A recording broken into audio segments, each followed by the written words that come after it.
स्कूलों में बच्चे पढ़ने जाते हैं, हर धर्म हर जाति के बच्चे एक ही छत के नीचे मिलजुल कर पढ़ाई करते हैं। स्कूलों में किसी भी तरह की धार्मिक विवाद सही नहीं है। यूपी के बिजनौर में एक मुस्लिम महिला टीचर के खिलाफ शिकायत दर्ज कराई गई। आरोप है कि वो महिला टीचर हिंदू छात्रों से कहती थी कि तिलक लगाकर स्कूल मत आना, लेकिन जब बात मुस्लिम टोपी पर आई तो टीचर कहने लगी इसमें क्या दिक्कत है। टीचर की इसी बात पर बवाल मचा है। रिपोर्ट देखिए।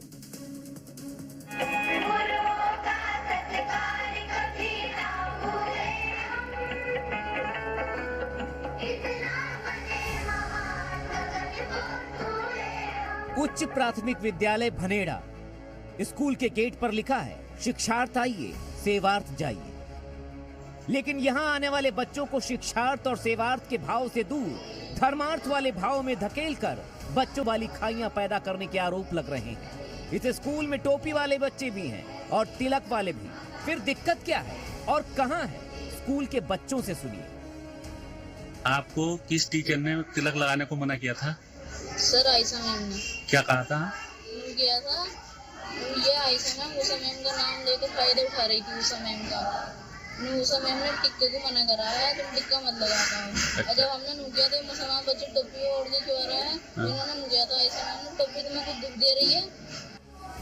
तो दिक्कत ये है, जहाँ बच्चों को सेवार्थ तैयार करने का जिम्मा मिला है, वहाँ उनको धर्मार्थ तैयार करने की साजिश रची जा रही है। ये वही आयशा मैम है जिन पर आरोप है कि ये बच्चों से कहती हैं तिलक लगाकर मत आओ।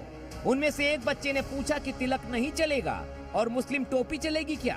तो आयशा मैम ने जवाब दिया मुस्लिम टोपी से तुम्हें क्या दिक्कत है? बच्चों ने अपने पेरेंट्स को यह बात बताई। पेरेंट्स ने स्कूल में शिकायत की। तिलक को तो बिल्कुल मना करती है, समझे। अगर हम कहते हैं भाई तिलक तो हमारे लगता है तो और मारती है, बच्चों को मारते हैं। अच्छा, ये कब से चल रहा है? ये प्रक्रिया कब से चल रही है? ये कई दिन से चल रही है। आयशा मैम पर छात्रों के आरोपों की फेहरिस्त लंबी है। आरोप तो ये भी हैं कि क्लास टीचर उनके माथे पर लगे टीके को मिटा देती हैं। वहीं मुस्लिम बच्चों को जबरदस्ती जुमे की नमाज पढ़ाने के लिए ले जाती हैं। अगर कोई मुस्लिम लड़का हिंदू छात्र के माथे पर अपनी टोपी पहना देता है और इसकी शिकायत टीचर से करता है तो वो उल्टे हिंदू छात्रों को ही डांटती थी। यहाँ जो दो महिला टीचर है, क्या नाम? एक का नाम जो है तनवीर आयशा है और एक का नाम उषा है। एक जो है हिंदू समाज से है और एक जो है मुस्लिम समाज से है। तो इनमें दोनों में आपस में थोड़ा ऐसी वो चल रही है जिसका मेरे को पता नहीं था। तो जो मुस्लिम टीचर है तनवीर आयशा, तो वो बच्चों को तिलक लगाने से मना किया। स्कूल के प्रिंसिपल ने तो पूरी कहानी बता दी कि मामला शुरू कहां से हुआ और कैसे हुआ। अब इस मुस्लिम महिला टीचर के खिलाफ कार्रवाई की तैयारी हो रही है। इसमें मैंने खंड शिक्षा अधिकारी को निर्देश दिया है कि जांच कर आख्या तत्काल हमें प्रस्तुत करें। जैसे ही आख्या आती है उसी के अनुसार विभागीय कार्रवाई करें। सोचिए, जिस क्लासरूम की दीवार पर दो पर्दों के बीच स्मार्ट क्लास लिखा है, जहां स्लोगन ऐसे छपे हैं शिक्षा बेहद अमूल्य, शिक्षित परिवार देवतुल्य, उस क्लासरूम में पढ़ाई की जगह तिलक मिटाने और मुस्लिम टोपी पहनने की ट्रेनिंग देने के आरोप हैं। ये कितने खतरनाक है। सोचिए, स्कूल को हर तरफ नफरत, हर मुद्दों से दूर यूनिफॉर्म सेंटर माना जाता है, जहां बच्चा सामाजिक सद्भाव से लेकर सामाजिक एकता के भाव सीखता है। उसी स्कूल में बच्चों के साथ धार्मिक भेदभाव की तालीम क्या समाज के हित में मानी जा सकती है? ब्यूरो रिपोर्ट, जी मीडिया। वहीं दूसरी ओर गाजियाबाद की एक सोसाइटी में लोगों ने जबरदस्त हंगामा कर दिया।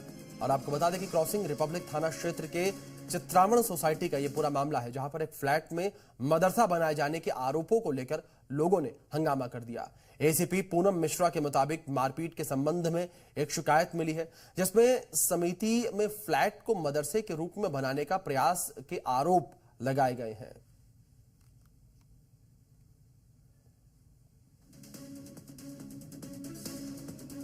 उत्तर प्रदेश पुलिस भर्ती में कोई मुन्ना भाई पास नहीं हो सकता। परीक्षा केंद्रों पर सख्त जांच से गुजरना पड़ रहा है। ऐसे में परीक्षा देने आए छात्र अगर कोई धोखाधड़ी कर रहे हैं तो उन्हें योगी की पुलिस गिरफ्तार भी कर रही है, ताकि खाकी पर कोई दाग ना लगाया जाए। खास बात यहां पर यह है कि सीएम योगी ने परीक्षा केंद्रों के लिए खास मास्टर प्लान बनाया है। आप रिपोर्ट देखिए।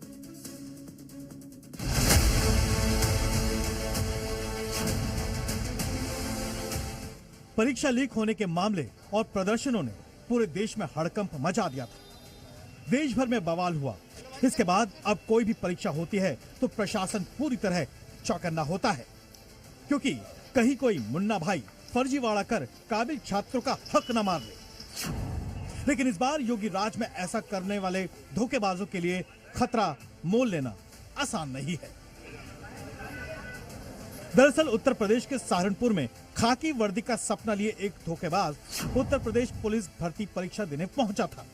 इस आरोपी के दस्तावेज फर्जी पाए, जिसके बाद उसे पुलिस ने पकड़ लिया। परीक्षा देने के लिए आया है, उसके जो दस्तावेज हैं उसमें अनियमितता है और उसमें दस्तावेज जो है उसको मैच नहीं कर पा रहे हैं। तो इसके आधार पर संबंधित व्यक्ति से पूछताछ की गई, तो पूछताछ में उसके द्वारा स्वीकार किया गया है कि उसने जो अपनी जो उम्र है, जो उसकी एज है, उसको कम से कम 10 साल कम करके और परीक्षा में बैठा था और उसके लिए उसने हाई स्कूल और ये जो अन्य जो प्रमाण पत्र हैं उसमें फर्जीपन किया था। आपको बता दें कि पकड़ा गया आरोपी धीरज है। धीरज की जन्म तिथि 1994 है और वो दरोगा की परीक्षा भी दे चुका है, लेकिन उसमें असफल रहा। इसके बाद फिर जालसाजी कर उसने अपनी जन्म तिथि 2002 करवा ली। इतना ही नहीं, हाई स्कूल और इंटर की परीक्षा भी दी और अब उत्तर प्रदेश पुलिस भर्ती परीक्षा देने सहारनपुर पहुंच गया था।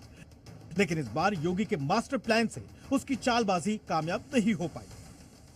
आपको बता दें कि परीक्षा के लिए 3 लेयर में जांच होती है, यानी पहले उसकी तलाशी होती है और फिर उसके बाद आधार कार्ड आईडी चेक होता है और आखिर में बायोमेट्रिक जांच से भी गुजरना पड़ता है। यानी 7 समंदर पार जाना आसान हो सकता है, लेकिन इस कड़ी जांच पर धूल झोंकना बिल्कुल भी आसान नहीं है। दूसरी ओर बिजनौर में यूपी पुलिस सिपाही भर्ती परीक्षा देने आए 2 छात्रों ने प्रश्न पत्र पर सील न होने का आरोप लगाया, जिसके बाद अधिकारियों ने मौके पर पहुंचकर जांच की। सेंटर का सीसीटीवी भी खंगाला गया। इन्होंने आके ये स्टेटमेंट दिया बाहर कि हमारा क्वेश्चन पेपर खुला हुआ है। इस पर तत्काल नोडल अधिकारी और संबंधित क्षेत्राधिकारी द्वारा जाकर मौके पर फुटेज चेक की गई। जो क्वेश्चन पेपर्स थे वो प्रॉपर डबल सील में आए थे और ये फुटेज में मौजूद है एग्जाम सेंटर की। वो स्टिकर 2 क्वेश्चन पेपर्स पर उपलब्ध नहीं थे। इस बीच पुलिस ने प्रश्न पत्र आउट कराने के नाम पर ठगी करने वाले गिरोह के सदस्य को लखनऊ से गिरफ्तार किया है। ये 1-1 लाख रुपए में प्रश्न पत्र उपलब्ध कराने का दावा कर रहा था। आपको बता दें कि सिपाही भर्ती परीक्षा का दूसरा दिन था और इस बार बिना किसी विवाद के परीक्षा चल रही है। व्यवस्था में बहुत सारी चीजें जो है बदली हुई मिली। प्रशासन टाइट था इस बार। जी, प्रशासन में है कि बहुत सख्ती है। बिल्कुल जो है पहले जो लोग जो है पेपर लीक कर रहे थे उस पर इतना मतलब कड़ाई से जो है रोक कर दी है। जाहिर है अब गलती से भी कोई चूक होने की गुंजाइश नहीं बची है।